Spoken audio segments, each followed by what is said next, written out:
سخن عشق تو بی آن که برآید به زبانم، رنگ رخسار خبر می دهد از حال نهانم.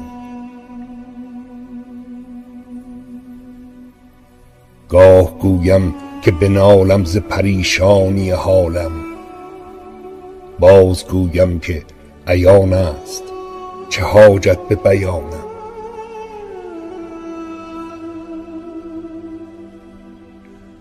هیچم از دنیی و عقبی نبرد گوشه خاطر، که به دیدار تو شغل است و فراغ از دو جهانم.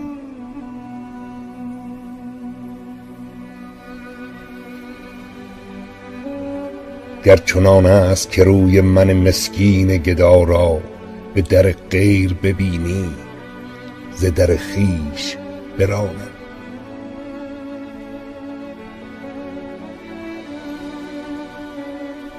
من در اندیشه آنم که روان بر تو فشانم، نه در اندیشه که خود را ز کمندت برهانم.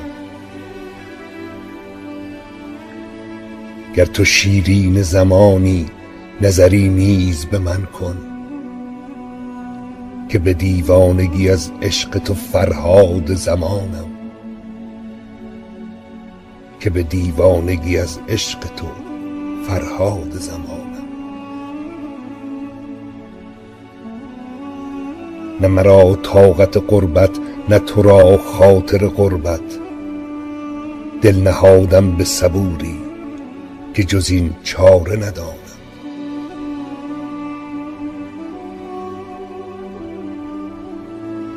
من همان روز بگفتم که طریق تو گرفتم، که به جانان نرسم تا نرسد کار به جانم.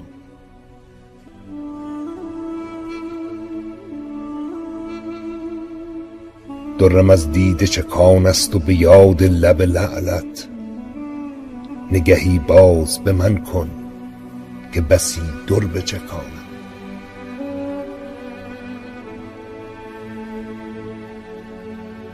سخن از نیمه بریدم که نگه کردم و دیدم، که به پایان رسدم عمر و به پایان نرسانم.